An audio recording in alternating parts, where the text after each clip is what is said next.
Hey everyone, good morning, or good afternoon, or good evening, wherever you're watching this from, whatever time.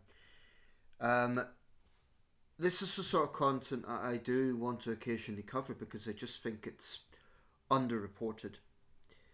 And whilst I do spend a lot of time on this channel covering topical subjects, things that everyone's talking about, I also want to kind of bring awareness to other stories that just aren't getting the same traction. That's important to me. I've always felt that way about news. I've always felt that the unreported world deserves more attention. And that's not to say that other things aren't important, but it's just they're everywhere.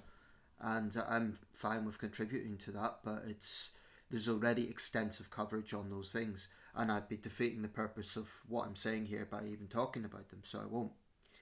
But what I do want to talk about is this double disaster in the Democratic Republic of Congo.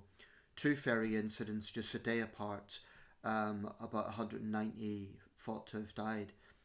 Now, I recently spoke about the devastating landslide in Sudan, in North Darfur State, and that's actually now got a name, the Tarazine landslide. So it was big enough that it is even allocated a name. Often in these disasters, it's just a village somewhere or an unnamed boat to so to even be given for the disaster to even get a name is something. So the 2025 Tarazine landslide, um, between 375 and 1,500 people perished. It's a major disaster. Likewise, what I'm going to talk about here is what should be seen as a major maritime disaster. Now, this is a common occurrence in the DRC, so it's not like it's an unusual thing there. But I still maintain if this were to happen in the United States or France or Japan, it would be a major, major story.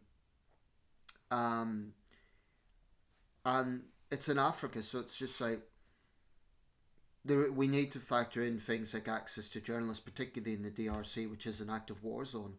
So I wouldn't be too critical of journalists not necessarily getting there, but I also think there's viewership issue. I think people just aren't interested. I mean, I wouldn't be too critical of journalists not covering it because I think there will be journalists who feel this is an important story, it should be covered, but then people just aren't interested. Um, there's other stories that take traction that just get a lot more interest. Anyway, without further ado, I'm going to read out one of the two reports I've come across, and that is it. Two reports. One from Al Jazeera, one from DW News. I can't even find it on the BBC. I mean, if you type in DRC ferry sinking, a lot of the results come up with a big one last year isn't even the recent disasters. Anyway, I'm just going to read this out.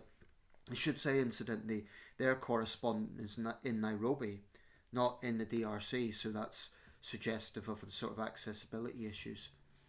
This report's by Carl Sexton with DW News. DR Congo. Boat accidents leave over 190 dead, scores missing. Two separate incidents this week in DR Congo have killed at least 193 people. Dozens are missing as rescue work continues. And the picture shows a ramshackle ferry. Two separate boat accidents in Democratic Republic of Congo this week have killed 193 people, authorities said Friday.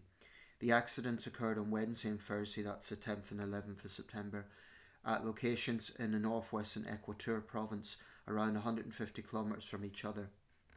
One boat carrying nearly 500 passengers capsized after catching fire while travelling on the Congo River near Malange village, let me pronounce this right, the Kolela territory on Thursday evening, the Ministry of Social Affairs said. In a report, the ministry said 209 survivors have been rescued while 146 people were missing. The boat drifted downstream as it burned, the report said, adding that the fire destroyed the vessel's cargo and ignited 15 homes on the riverbank, so that's an extra disaster that will make people homeless. Remember, this is already one of the poorest countries in the world. Naval personnel and volunteers from the local community were assisting in search and rescue operations, which were still ongoing on Friday. On Wednesday, at least 86 people, most of them students, died after a motorised boat capsized at the confluence of the Nzolo and Great Maringa rivers in Basankusu territory, according to state media. Several people were still missing, although it was unclear how many. State media said 8 survivors were rescued from the water by local residents. The accident was caused by improper loading and night navigation, according to the report, which is formally prohibited, civil society activist Akula Maboyo said. Such accidents are frequent in Congo.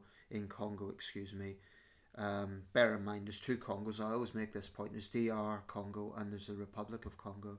But I imagine it's similar problems in the Republic of Congo, where river transport is an important mode of transport, particularly as public infrastructure is limited in the country's sprawling rainforest regions. Old, poorly maintained and often overloaded vessels are the main form of transport between the region's villages. Limited resources, remote locations and the fact that many journeys are held at night, despite rules to the contrary, also hinder rescue efforts. Last year, a vessel carrying hundreds of passengers sank in Lake Kivu, killing at least 78 people. And there's an interview here with the correspondent in Nairobi. I also suspect that you can have laws, but if those laws are not policed, if they're not maintained, if they're not enforced, then such disasters are going to keep happening. There's also perhaps a consumer issue. If people know these disasters are happening, perhaps could there be some sort of public pressure? Let's not travel at night or something. I don't know. Could that be a component? Even education about the safety risks. I mean, one has to consider why does this keep happening? There is a range of factors. It's also a problem in Nigeria. You often hear of these disasters happening in Nigerian waterways, so it's not unique to the DRC. But those 2 countries do seem to get more than their share of ferry disasters. And these aren't small things with a couple of deaths. These are big disasters with scores of deaths. I'm just going to read out the Wikipedia article a little bit. List of shipwrecks in 2025. And it's covering these. It gives a little bit more information. Let's see.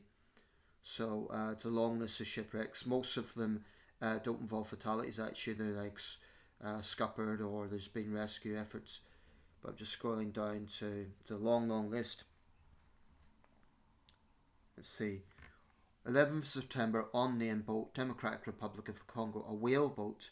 Now, I don't know if that I don't think that means whaling as in terms of hunting. I think it means actually whale watching. So I didn't know whales would get into those fresh waters, but there you go. A whale boat with nearly 500 passengers caught fire and capsized on the Congo River in Lukoloklela, DRC. 107 people were killed, 209 others were rescued, and 146 reported missing. Some of those rescued swam to shore. Unnamed passenger boat, 10th of September, a motorised passenger boat in Basankusu territory, Equateur Province, DRC. 86 people killed, mostly students, and several others reported missing. And just between the 2 disasters, there's one in the United States, the William Prince. A dredger capsized and partially sank in the Ohio River at mile marker 45 near Newell, West Virginia, but no reports of casualties.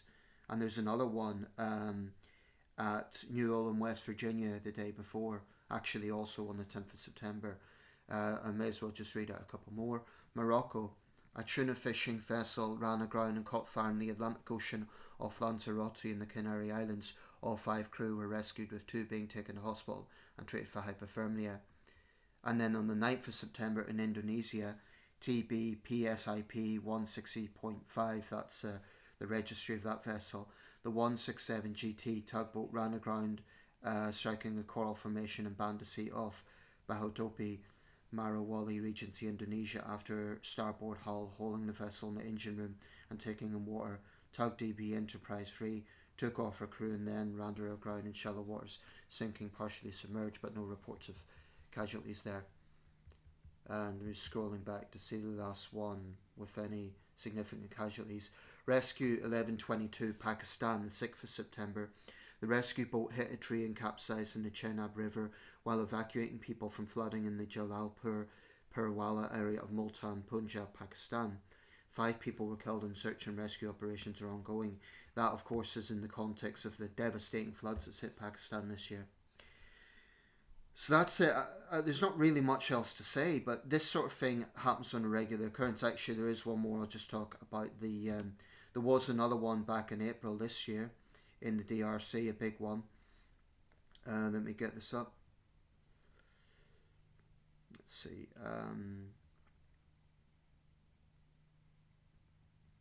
Just scrolling down here. Yeah, HB Congolo, the wooden. This is on the 15th of April.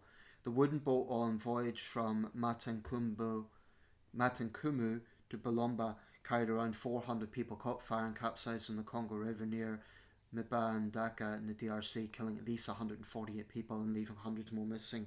The number of casualties was later revised down to 33 fatalities and 22 injuries.